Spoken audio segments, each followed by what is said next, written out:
constant vigil ended, diamond-edged guillotines break the backs of these winged cold warriors. Just outside of Tucson, Arizona, B-52 carcasses are displayed for the Russian satellites to witness. America's strategic bomber force once numbered more than 1,000. Today, there are less than 200 bombers left in the Air Force. Nearly 70 of these are the surviving B-52s. Around 100 more are the newer B-1Bs.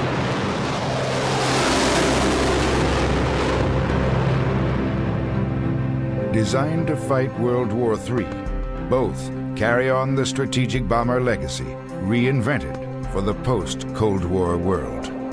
Right now, a B-1 on the deck, scared and running, is arguably the fastest airplane in the world down low. Anything that might see it is going to have to get down on the deck and chase it, and that's going to be a very difficult thing. It's probably the largest roller coaster ride that anyone could probably ever go on, and I get to do it for free. Not too long ago, its sole mission was to carry up to 24 nuclear bombs to the heart of Mother Russia. Each of them 25 times more powerful than the one dropped on Hiroshima. Now, B-1 crews spend most of their time preparing to deliver a non-nuclear munition anywhere on the globe in a moment's notice. Typically, this intercontinental weapon strikes from 500 feet at more than 900 miles per hour. By combining these factors of low observability, great weapons capability, and fantastic command control communications along with high speed and long range, you have a potential war winner. Something that would allow you to go and do with one aircraft what took a dozen F-117s on the first night of the Persian Gulf War in 1991. In 1991, when war sent America's most elite strike fighters to the Persian Gulf, America's newest bomber was left behind. After 5 years preparing to carry out a nuclear strike, crews and planes were simply not ready for the fast-paced, precision-planned conventional operation.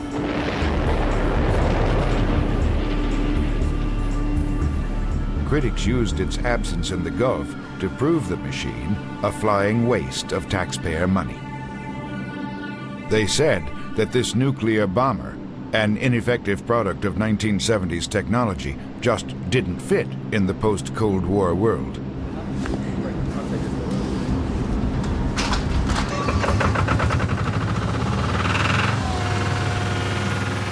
Months after Desert Storm, the Bone, as its crews call it, was reconfigured to carry 84 500-pound conventional bombs.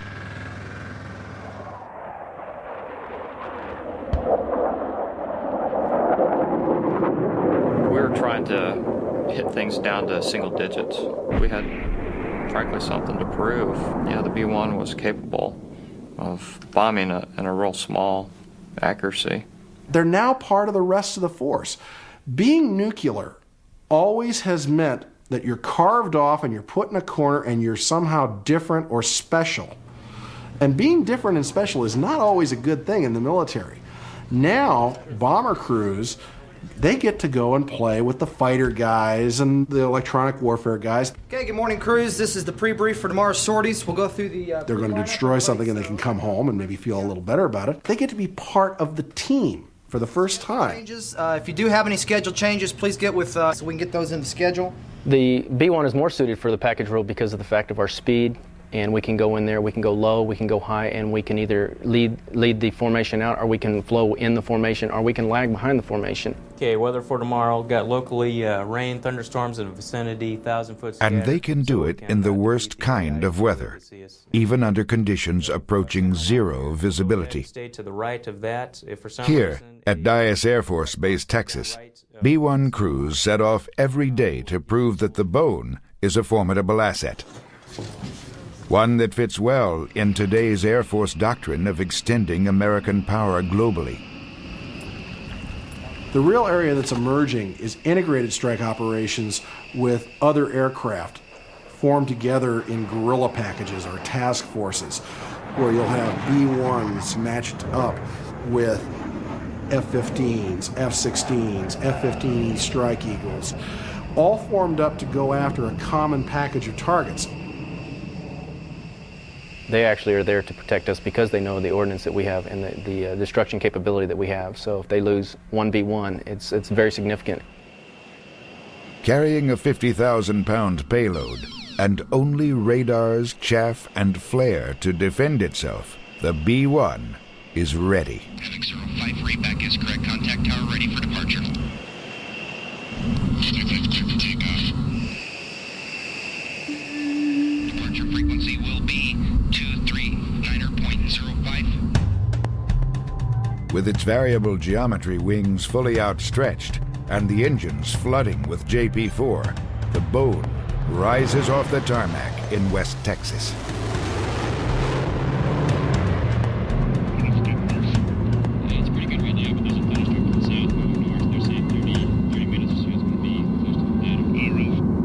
Moments after launch, the B-1 takes on nearly 200,000 pounds of fuel from a waiting tanker. With a full fuel load, the B-1 has a range of over 7,000 miles at a cruising altitude of 25,000 feet.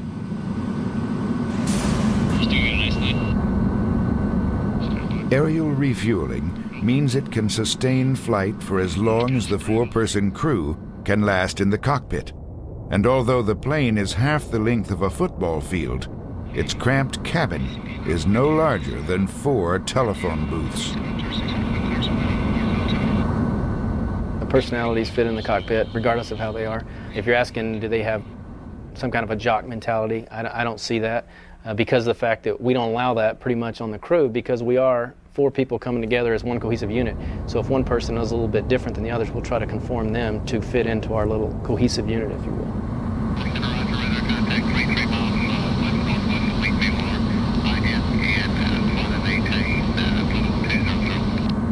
The pilot and co-pilot sit up front.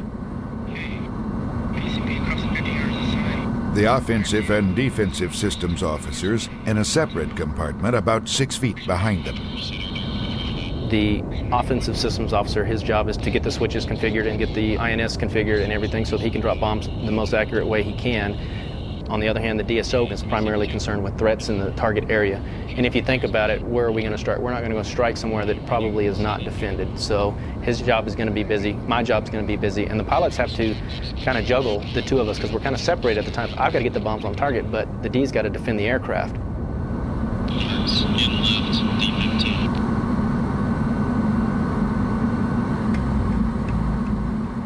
The B-1's payload is meant to strike at the very heart of the enemy's war machine. Munitions factories, command centers, bunkers. Targets typically located deep behind enemy lines.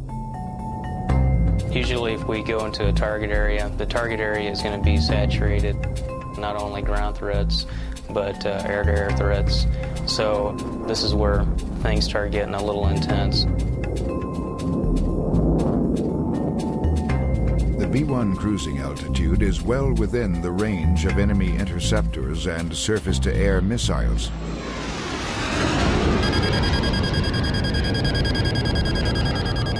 This is the warning that an enemy aircraft has been spotted 25 miles away on the defensive system officer's screen.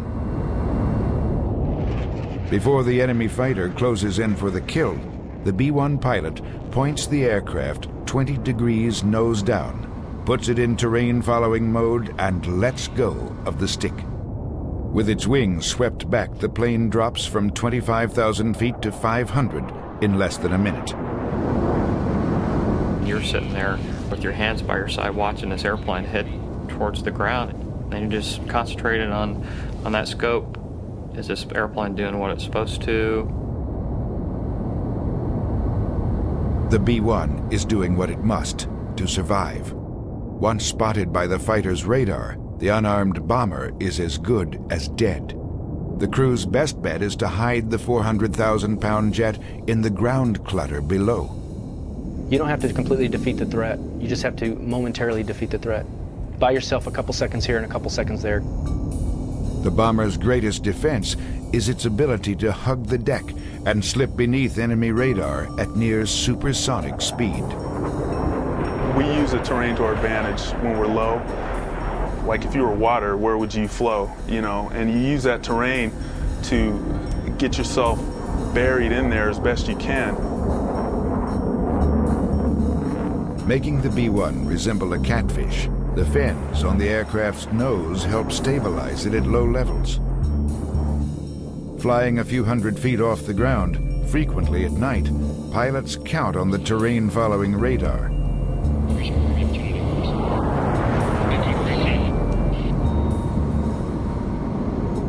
The radar's ability to detect drastic changes in the terrain 10 miles ahead of the aircraft prevents the plane from hitting the dirt.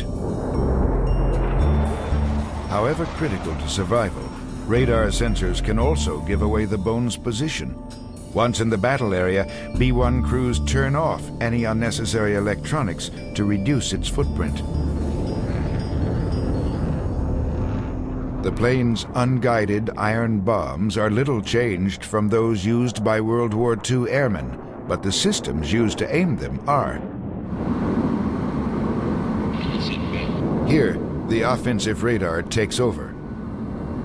The Navigator Bombardier uses a radar-generated map to guide the pilots to the target. What kind of base you got? Just left of center at about 90. Because the B-1 travels faster than the human eye can focus a bomb site, the Bombardier relies on a computer to release the bombs at the right place and time. If I drop this bomb right now, where will it go? And if it says I'm not going to get any closer than right now, then it'll go ahead and release. So the system is constantly updating itself at a very fast rate. Hitting the bullseye means calculating wind direction, speed, and timing perfectly. Seconds too late or too soon, and their payload can sail hundreds of feet off target. In just 3 seconds, the plane releases 84 bombs in a perfect line. The shack, 0-0. Center bomb on the target. Probably 1% of the time, maybe, the shack occurs. I call it luck, but that's what we all want to get. That's what we strive for, and that's what we train for. But for many B-1 crews, close is good enough.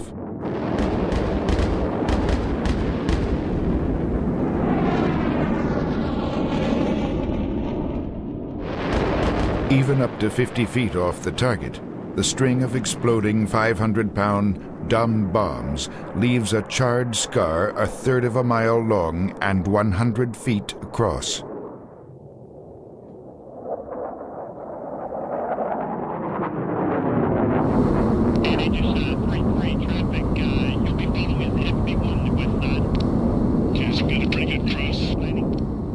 After 4 hours in the cockpit, the pilots return to a 10-knot crosswind on the runway. When you're coming in and trying to land with a crosswind or gusty winds, it's particularly challenging because a big gust of wind can come along just as you're at a very slow airspeed and high angle of attack, just trying to touch down, and that gust of wind blows the airplane.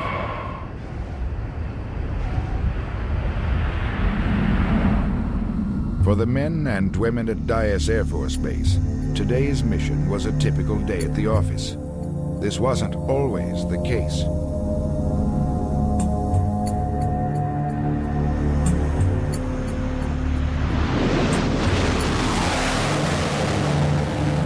(1977), after sinking nearly 10 years and millions of dollars into the first B-1, an Air Force study determined that 60% of the B-1 force would be downed by Soviet air defenses before ever reaching the target. And lead tankers rolled out heading 245 and on speed.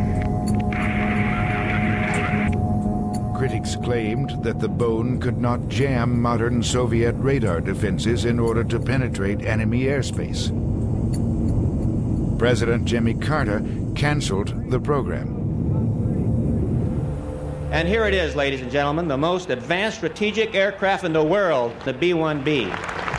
But just 4 years later, the bone was resurrected. Some say that by 1981, the $20 billion bomber program fit well into the Reagan administration's effort to spend the USSR into oblivion. Just as important, it was the only airplane available to replace America's aging strategic workhorse, the B-52 Stratofortress. Nearly 30 years old, the 52 was an elderly veteran that many said wouldn't survive the 80s. Today it flies on as the oldest aircraft in the Air Force inventory. It is projected to serve to the year 2030 in the conventional role. But like the B-1, it too can be reconfigured for its doomsday mission in just a few hours. A mission that even today, American pilots still quietly train for. The nuclear mission, yeah, you had that big long track line that might go on for 4 and 5 hours, page after page on this chart, and sometimes that was all you saw was a track line and terrain and a few towns here and there, and sometimes you had no clue where it was. One black line, one bomber, one target. A scenario repeated by thousands of pilots. Together, it is the SIOP, the Single Integrated Operational Plan. First designed in 1960, it envisioned a day when scores of American nuclear bombers and missiles would be sent to hit countless targets across mainland China and the USSR. The man most credited with engineering America's doomsday machine was General Curtis LeMay, the first commander-in-chief of the nation's nuclear arsenal, known as SAC, or Strategic Air Command. It was under his guidance that American bombers burnt Tokyo to the ground and ultimately brought Japan to its knees during World War II. Some claim that during the years that followed, at the height of the Cold War, General LeMay would encourage Presidents Eisenhower and Kennedy to unleash a bolt-out-of-the-blue full-scale nuclear attack on the Soviet Union.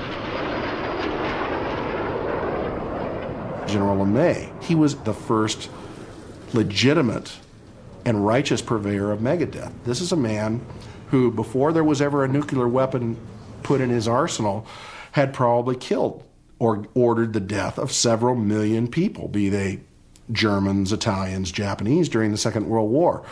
And one has to wonder if the experience did not desensitize him so that he was able to rationalize megadeath and still be able to sleep at night. LeMay's fervor became the standard for the bomber pilots under his command. I'm sure that Stratcom in their various personality performance profiling tests and such looked for people who could go ahead and deal with the potential horrors of a post-Holocaust world. I mean, that they could go do their missions and be able to go drop a weapon of unthinkable power on potentially a large population center and then walk away and try and continue their life. We had a mission and we performed it, and we told our families very little about what we really did. They know generally what we did. We never discussed with them targets, our mission, or any of that. You just couldn't humanly think about it 24 hours a day, 7 days a week. As recently as 1991, SAC bomber crews sat an around-the-clock vigil near their planes, fully loaded with nuclear bombs, waiting for the warning that World War III was underway.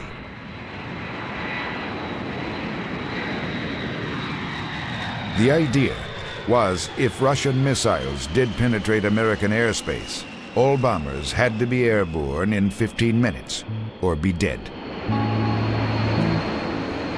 3, 2, 1, key turn.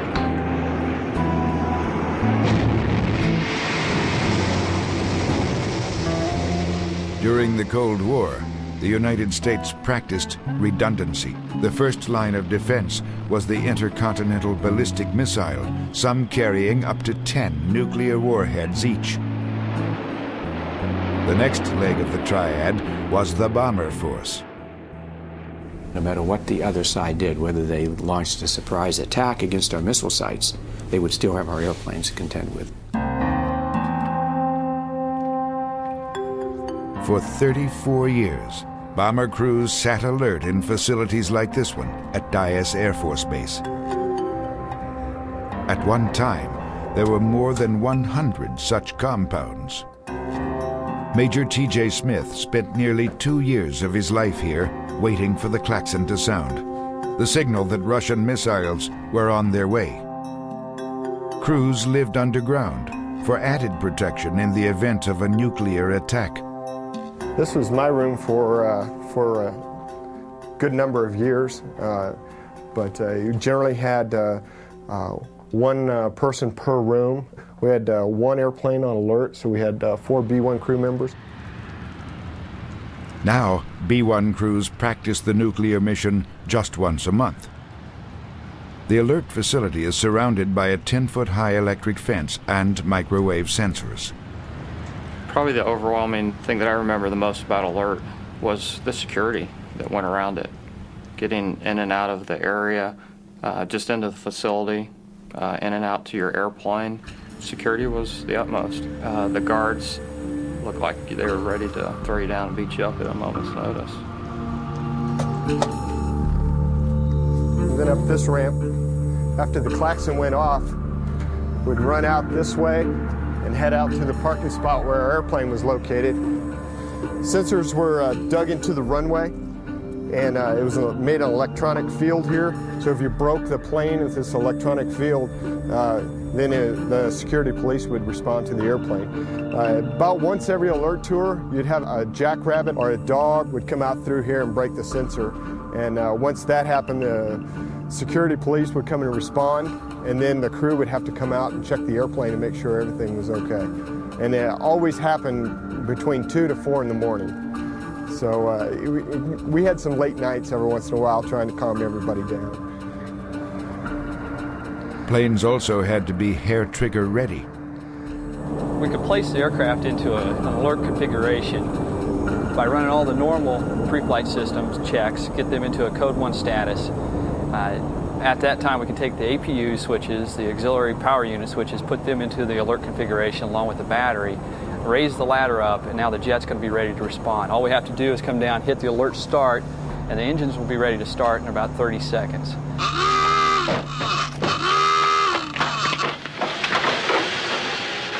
Until 1991, the klaxon would sound 3 times a week, sending crews in a race for their lives to get the aircraft off the ground. Until the men reached the cockpit and decoded an incoming message from SAC headquarters, they had no way of knowing whether or not the alert was real.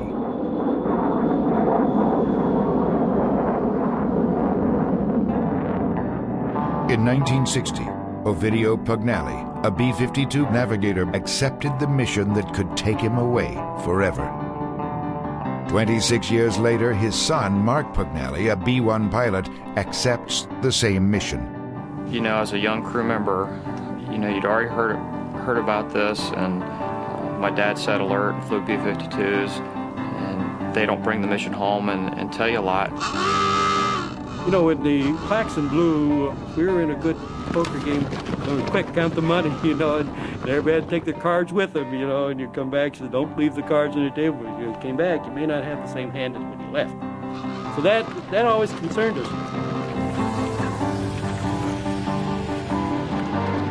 The plane that Lieutenant Ovidio Pugnale depended on to carry him into World War III was a B-52D.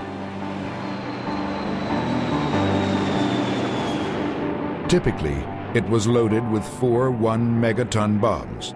Today's B-52 can carry up to 20 such bombs. Each more than 25 times the power of the 2 weapons that leveled Hiroshima and Nagasaki. The first bomb dropped on Hiroshima was 13 kilotons.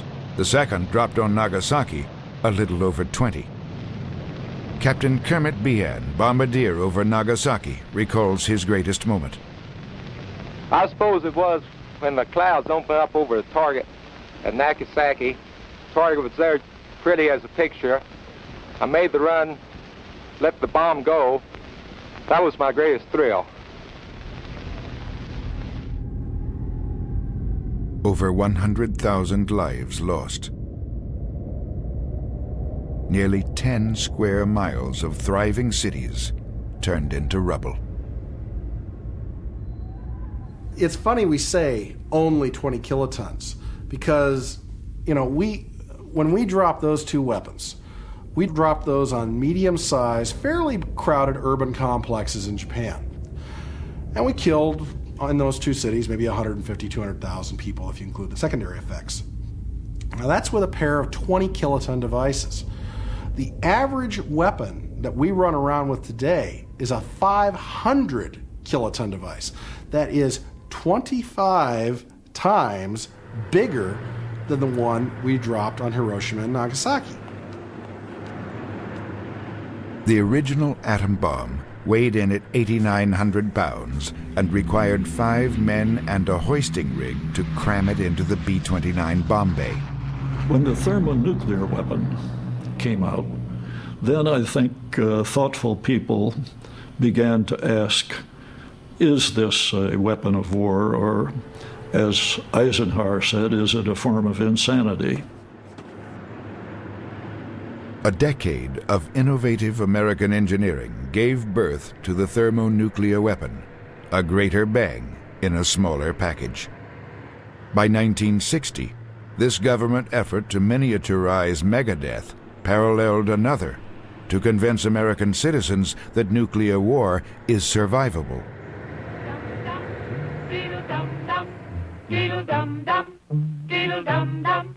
There was a turtle by the name of Bert, and Bert the turtle was very alert. When danger threatened him, he never got hurt. He knew just what to do. He ducked and cover, ducked and cover. I remember as a child growing up, of course, the duck and cover exercises. The little turtle doing his duck and cover routine. Now, we must be ready for a new danger, the atomic bomb. It is such a big explosion, it can smash in buildings and knock signboards over and break windows all over town.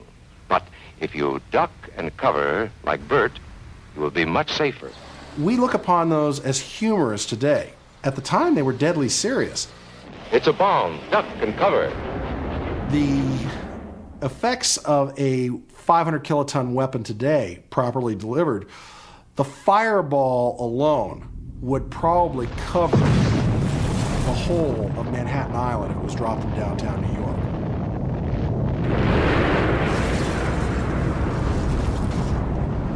As American citizens practiced to save themselves from the pending shower of nuclear bombs and missiles, American pilots studied every town, hill, and bridge in the Soviet Union and Red China. For the bomber crew, nuclear war is not about how to survive it. It is about endless hours of study to guarantee that your enemy doesn't. In 1961, Bob Kramer was a SAC pilot at the helm of a B-47. But you only had one target. That target was your specialty. You knew that target like you knew the back of your hand. And most of the stuff, because we studied it so often, it was like knowing your kid.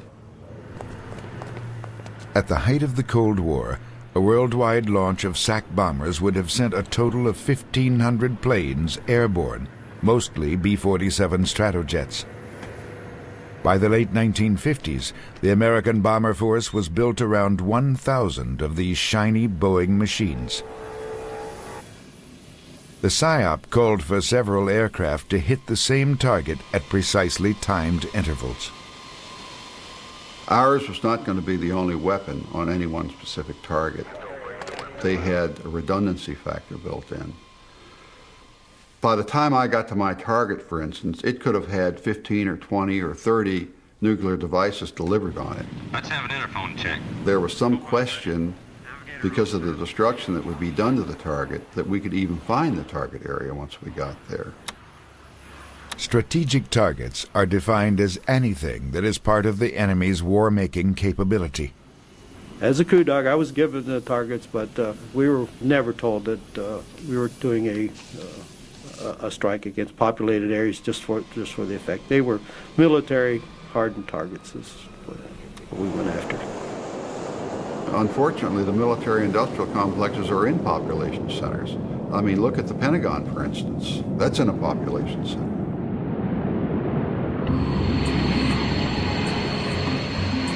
To reach their target, the crews had to fly higher and faster than the latest Soviet air defenses.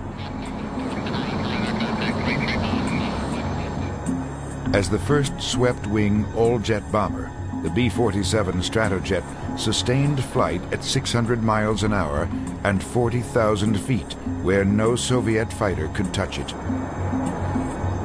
Defying the stereotype that bombers are flying dump trucks, B-47 pilots even practiced a fighter-like tactic to guarantee a safe escape from the nuclear bomb blast and the almost seismic aftershock. A tactic that they used, which they called a LABS maneuver, and it stood for low altitude ballistic something or the other. The airplane actually came in at low level. It pulled up and did what we refer to as an Immelman, where when the airplane got to about this point, it would release the weapon. Of course, the trajectory of the weapon would take it in a parabolic arc to the target, and we would pull the airplane up and then roll it out. And that was to avoid the blast effects of the weapon and so forth. The B-47 swept-wing design, compact 110-foot-long body, and speed made this tactic possible. But the G-forces required to carry it out stressed the bomber's frame until cracks in the fuselage finally doomed the maneuver. Tactics aside, there was no way to completely escape from the deadly mass rising from the impact area.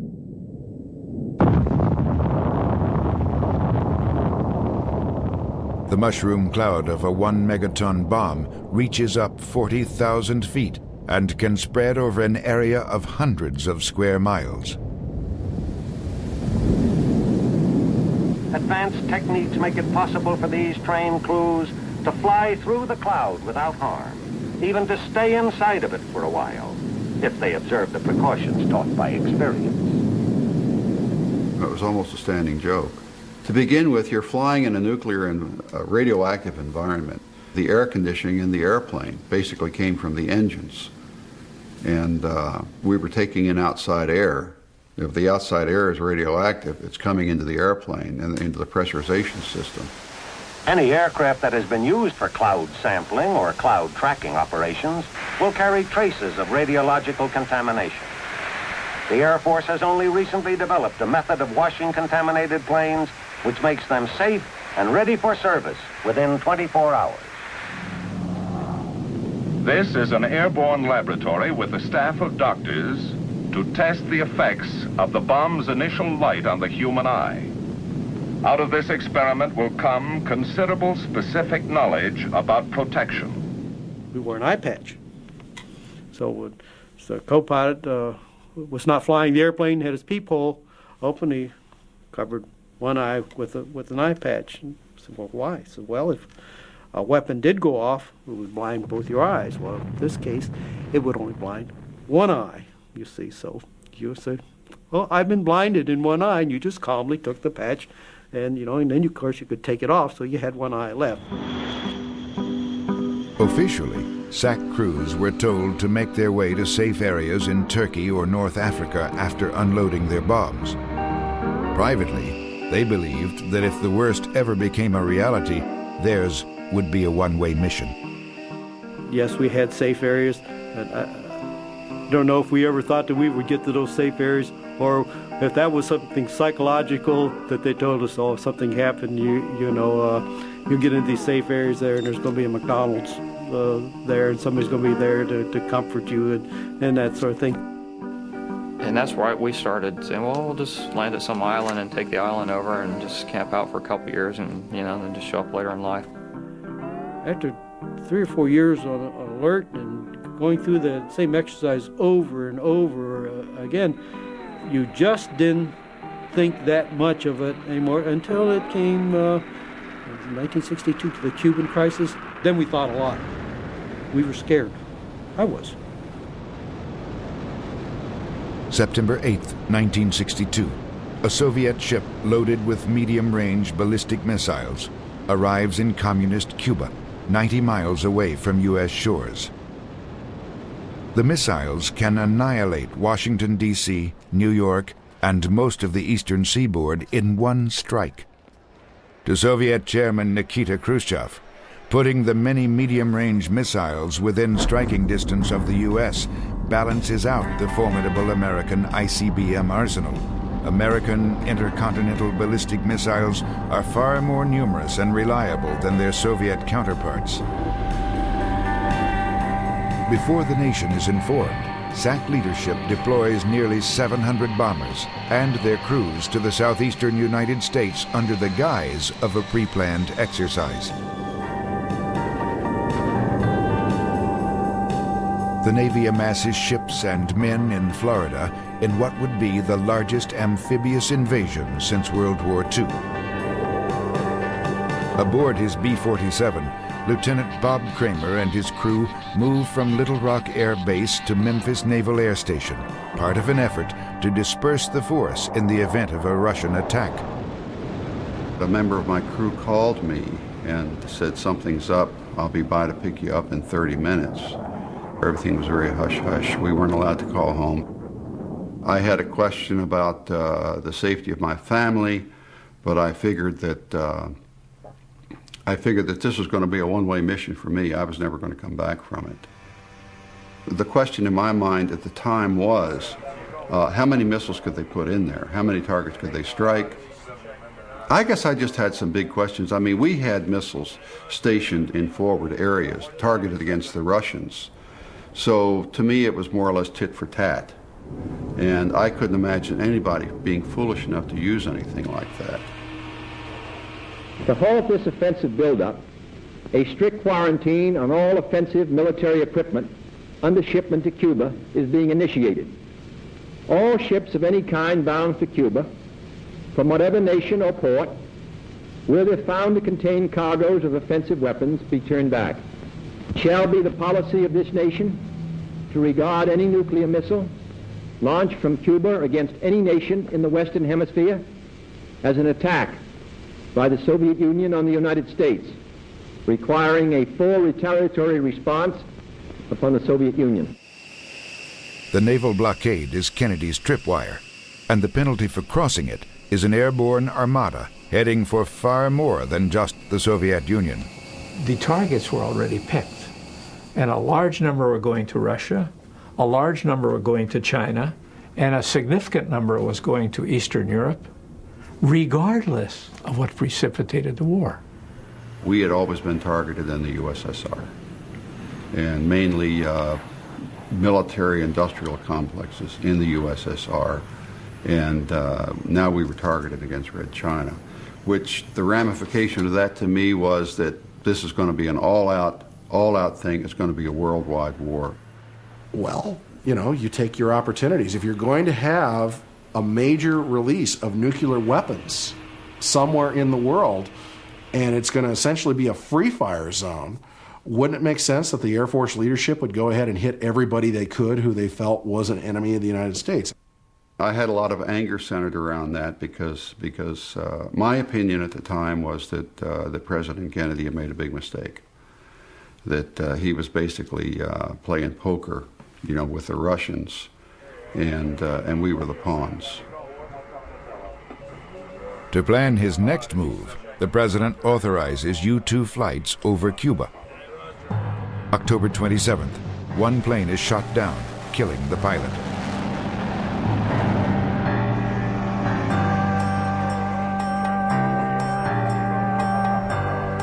On the same day, one Soviet ship crosses the line, violating the blockade.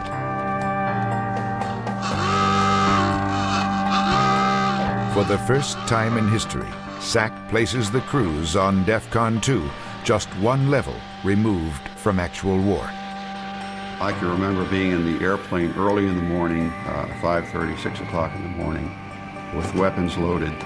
We were sitting in the airplane with a power cart hooked up to the airplane, ready to start the engines. General LeMay sees in the crisis a great opportunity and urges the young president to launch a full-scale attack against Cuba. Kennedy sends a message to Khrushchev that if the missiles are not removed, the United States will strike. Poor old Khrushchev and the people around him, I don't think understood the people they were facing very well. And I think it's apparent that they guessed wrong. 50 days after the missiles arrive, Khrushchev agrees to remove them. Realizing that a strike is now out of the question, General LeMay claims, "It is the greatest defeat in our history, Mr. President." We must have been there for, I'd say, probably 3 or 4 hours before the order came through to stand down. I didn't feel that what we were doing was the right thing, but at the same time, it was my job, and I was doing my job. And I believe to this day that very few people in this country realize how close we came at that time to total nuclear annihilation. In the wake of the crisis, Kennedy realizes that SAC leadership had only one plan in place, a full-blown nuclear counterattack. So it was McNamara says, hey, you aren't giving the president any options. And they changed it. But can you imagine? You know, if China does something aggressive with the U.S. and you happen to be sipping your coffee in Moscow looking at incoming ballistic missiles. I mean, insanity. For the remaining 29 years of the Cold War, the world would never again come so close to nuclear war. Whatever the zealotry of the top leadership at SAC may have been during those time frames, they really firmly believed, and I think they were correct, that if the other guy never came after us and we never sent our forces after him, in other words, if we maintained the balance of terror, then we won. We went a half a century, which is unprecedented in man's history, without a major continental or worldwide conflict. And I would have to say, maybe a little grudgingly, they were right. Today, the shrinking arsenal of the post-Cold War era leaves the Air Force with 180 bombers. And some say this number hasn't dwindled far enough. As the United States and former Soviet Union struggle to undo 50 years of distrust and overkill, General Lee Butler, the last commander of Strategic Air Command, advocates total elimination of the arsenal he once controlled. Standing down nuclear arsenals requires only a fraction of the ingenuity and resources as were devoted to their creation. I could see for the first time the prospect of restoring a world free of the apocalyptic threat of nuclear weapons. A world free of the threat of nuclear weapons is necessarily a world devoid of nuclear weapons. I'm like a lot of people who aren't all that comfortable giving up my nukes. You know, they keep me warm at night. I get a lot of assurance out of them. And yet, if I'm willing to back away and open my mind, those people, like General Butler and like General Horner, may be right. Maybe we need to go and actually get rid of these things and promote their elimination worldwide for the simple reason that they're not a usable weapon. And if anybody does, they're going to be a pariah around the world. We cannot uninvent the nuclear bomb. We cannot repeal E equals mc squared. Nuclear genie is out of the bottle, and it is illusory, I believe, to think that we can put it back in. Even with the threat of full-scale nuclear war vastly diminished, the winged leg of the triad has not completely shed its legacy. In a world of uncertainty, the flexibility of the bomber still holds a lot of appeal. I think the bombers will continue to have a role as long as we have these weapons. And the reason for that is that the bombers can be scrambled, they can be subject to recall. If American bomber crews were ever sent on the Doomsday mission, it is unlikely that the B-1 will carry them into nuclear battle. The adjustment of the Bones bomb bays to fit conventional munitions officially takes them out of the nuclear count. That means that crews must acquaint themselves with the myriad conventional weapons in the American bomber arsenal. This is CBU-87. CBU stands for Cluster Bomb Unit, and what that really means is this is not a bomb by itself, but it's a canister that holds several bomblets inside. This particular one holds about 250 small bomblets that are about the shape of a Coke can, maybe slightly longer, and have a little parachute at the back end that pop out so that they drop straight down.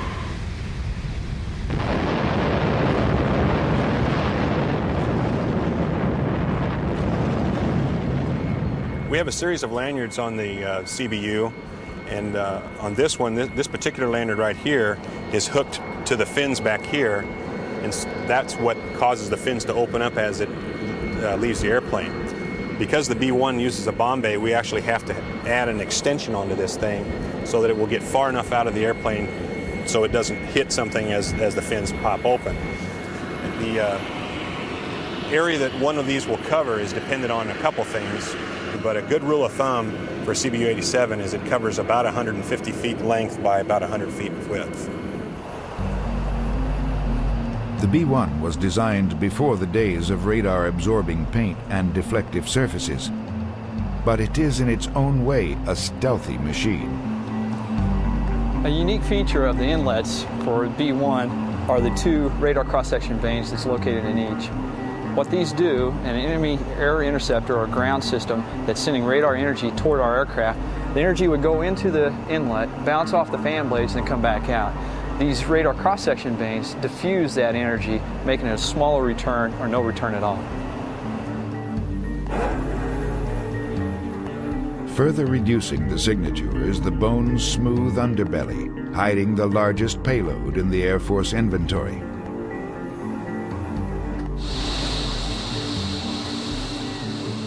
Compared to its actual size, its radar signature is small. But by today's standards, not small enough. The Bones approach is really the inverse of stealthy doctrine. The original hope was that the B-1 would be able to deal with that kind of a threat through electronic countermeasures, that it would be able to jam the radars. But based on our analysis in 1977 and 78, we doubted if that electronic countermeasures would be effective or sufficiently effective. And therefore we looked for quite a different and a revolutionary way of defeating the radars. Instead of trying to jam the radars with electronic noise, we would try to evade them by just making the plane so small electronically that the radars couldn't see it. The plane that designers came up with was the B-2, the newest generation nuclear bomber.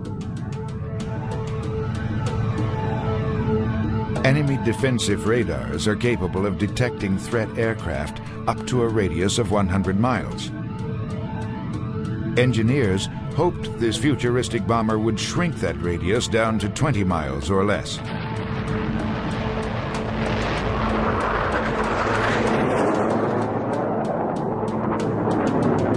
Even to the naked eye, the aircraft is difficult to spot. Around 10 feet at its thickest point, the blended body of the ghostly gray machine leaves a thin line on the horizon. Without getting into classified details of the airplane, I would say that the B-2 creates a radar target comparable to that of a metal sphere that you could hold in the palm of your hands. Critics say that on infrared radar, this is simply not true. The Russians, Chinese, and British claim their radars can already see it, and that 10 years from now the stealth technology it employs will already be outdated. 172 feet from wingtip to wingtip, the B-2 is 2/3 the length of a football field. At $2.2 billion each, the B-2 is 8 times the cost of the B-1 and the most expensive plane ever built. There's nothing about stealth or about the weapon systems in this airplane which are particularly expensive. If you were to only build 20 Chevrolets, a Chevrolet would be a very expensive automobile. Topic 05, roger. Taxi to runway 16. Would you like full runway? With only 21 B-2s in existence and no plans to build more in the future, critics say that its Cold War nuclear mission is no longer needed or affordable.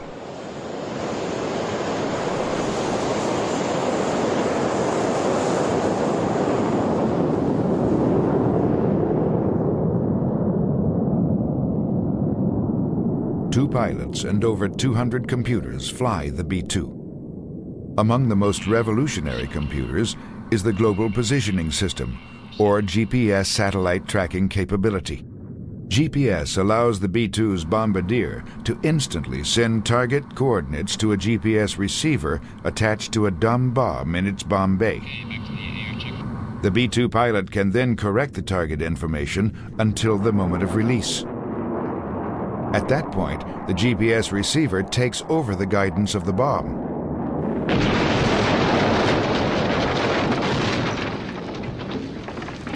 If you positively, absolutely have to be there overnight, we can be there with precision weapons anywhere in the world with very limited assets and take out any target.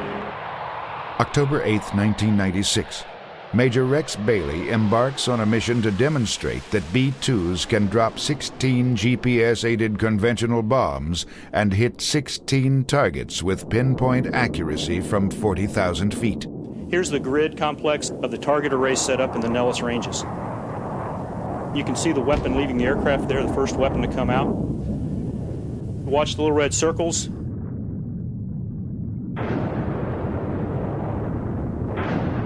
Like they did with the B-1 and B-52, Pentagon advocates hope to reinvent the B-2 as a conventional bomber. With GPS accuracy, they plan to secure its future in the Air Force of the 21st century.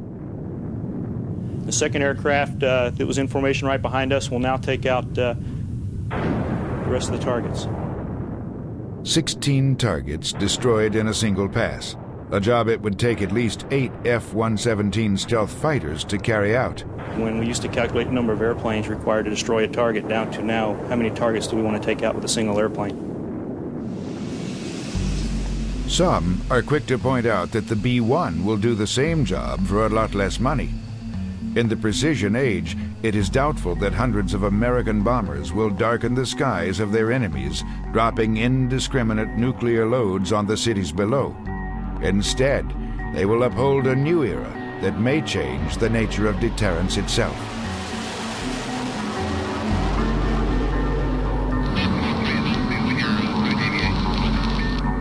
I think that we may see a world someday where the vices of nuclear weapons will so outweigh their virtues that countries may actually give them up in preference to precision strike.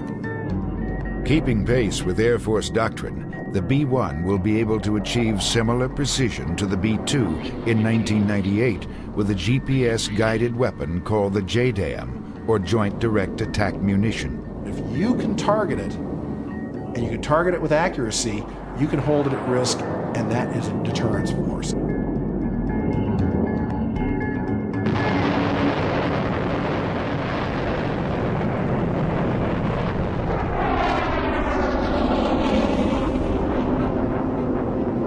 By the turn of the century, bombs like the JDAM will be carried on the same rotary launchers that once carried the instruments of Armageddon.